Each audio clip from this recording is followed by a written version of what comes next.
ನಮಸ್ತೆ, ಪಾಕಶಾಸ್ತ್ರ ರೆಸಿಪೀಸ್ಗೆ ಸ್ವಾಗತ. ಈ ಪುದೀನ ರೈಸ್ ಮಾಡೋದು ತುಂಬ ಸಿಂಪಲ್ ಹಾಗೆ ಟೇಸ್ಟಿನೂ ಹೌದು. ಹಾಗಾದರೆ ರೆಸಿಪಿ ನೋಡಿ.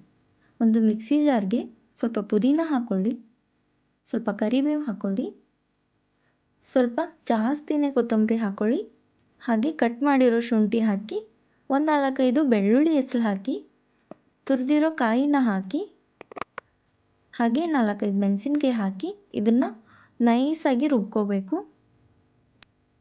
ಇವಾಗ ಇದು ರೆಡಿಯಾಗಿದೆ. ಒಂದು ಬಾಣಲಿ ಇಟ್ಕೊಂಡು ಅದಕ್ಕೆ ಬೇಕಾದಷ್ಟು ಎಣ್ಣೆ ಹಾಕ್ಕೊತಿದ್ದೀನಿ. ಅದಕ್ಕೆ ಜೀರಿಗೆ, ಸಾಸಿವೆ ಹಾಕಿದ್ದೀನಿ.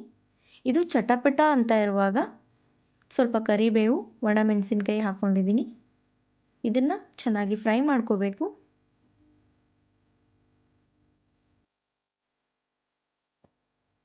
ಇದು ಫ್ರೈ ಆದಮೇಲೆ ಸಣ್ಣದಾಗಿ ಉದ್ದುದ್ದಾಗಿ ಹೆಚ್ಚಿರೋ ಈರುಳ್ಳಿನ ಹಾಕ್ಕೊತಿದ್ದೀನಿ. ಈರುಳ್ಳಿನೂ ಅಷ್ಟೇ ಕಲರ್ ಪೂರ್ತಿ ಟರ್ನ್ ಆಗೋವರೆಗೂ ಫ್ರೈ ಮಾಡ್ಕೋಬೇಕು.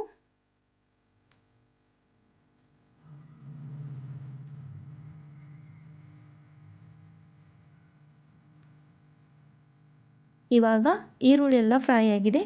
ಇದಕ್ಕೆ ರುಬ್ಕೊಂಡು ಇಟ್ಕೊಂಡಿದ್ವಲ್ಲ ಆ ಮಸಾಲಾನ ಆ್ಯಡ್ ಮಾಡ್ತಿದ್ದೀನಿ. ಮಸಾಲೆ ಎಲ್ಲ ಹಾಕಿದ ಮೇಲೆ ಇದನ್ನು ಸ್ಲಿಮ್ಮಲ್ಲಿ ಇಟ್ಕೊಂಡು 2 to 3 ಮಿನಿಟ್ಸ್ ಆದರೂ ಫ್ರೈ ಮಾಡಬೇಕು. ಯಾಕಂದರೆ ನಾವೆಲ್ಲನೂ ಹಸಿದಾಗಿ ಹಾಕಿದ್ದೀವಿ. ಇದು ಹಸಿ ಸ್ಮೆಲ್ ಹೋಗೋವರೆಗೂ ಚೆನ್ನಾಗಿ ಫ್ರೈ ಮಾಡಬೇಕು. ಇದು ಫ್ರೈ ಆದಮೇಲೆ ಈ ರೀತಿ ಕಲರ್ ಟರ್ನ್ ಆಗುತ್ತೆ. ಇವಾಗ ಇದಕ್ಕೆ ಸ್ಪೈಸಸ್ ಹಾಕೋಣ. ಮೊದಲು ರುಚಿಗೆ ತಕ್ಕಷ್ಟು ಉಪ್ಪು ಹಾಕ್ಕೊತಿದ್ದೀನಿ, ಹಾಗೆ ಖಾರ, ಗರಂ ಮಸಾಲ, ಅರಿಶಿನ ಪುಡಿ ಇದನ್ನೆಲ್ಲ ಹಾಕಿ ಚೆನ್ನಾಗಿ ಫ್ರೈ ಮಾಡ್ಕೊಳ್ಳಿ. ಖಾರನ ನೋಡ್ಕೊಂಡು ಹಾಕೋಬೇಕು, ಯಾಕಂದರೆ ಮಸಾಲೆ ರೆಡಿ ಮಾಡ್ಕೊಳ್ಳೋವಾಗ ಮೆಣಸಿನ್ಕಾಯಿ ಹಾಕಿದ್ದೀವಿ.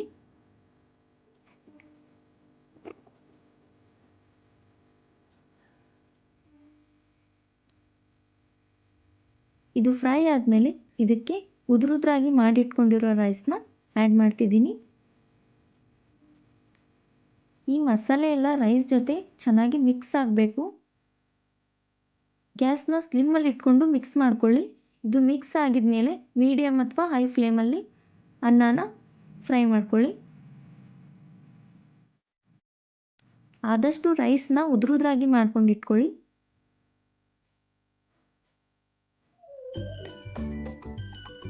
ಇವಾಗ ಇದು ಫ್ರೈ ಆಗಿದೆ, ಹಾಗೆ ಕಲರು ಚೇಂಜ್ ಆಗಿದೆ ನೋಡಿ. ಇದಕ್ಕೆ ಸಣ್ಣದಾಗಿ ಹೆಚ್ಚಿರೋ ಕೊತ್ತಂಬರಿ ಸೊಪ್ಪನ್ನ ಆ್ಯಡ್ ಮಾಡ್ತಿದ್ದೀನಿ. ಇವಾಗ ಬಿಸಿ ಬಿಸಿ ಪುದೀನ ರೈಸ್ ರೆಡಿ ಆಯಿತು ನೋಡಿ. ಈ ರೆಸಿಪಿ ನಿಮ್ಗೆ ಇಷ್ಟ ಆಗಿದ್ದರೆ ಪ್ಲೀಸ್ ಲೈಕ್ ಮಾಡಿ, ಶೇರ್ ಮಾಡಿ, ಹಾಗೂ ಇನ್ನಷ್ಟು ವಿಡಿಯೋಗಳ ಅಪ್ಡೇಟ್ಸ್ಗಾಗಿ ನಮ್ಮ ಚಾನಲ್ನ ಸಬ್ಸ್ಕ್ರೈಬ್ ಮಾಡ್ಕೊಳ್ಳಿ. Thank you.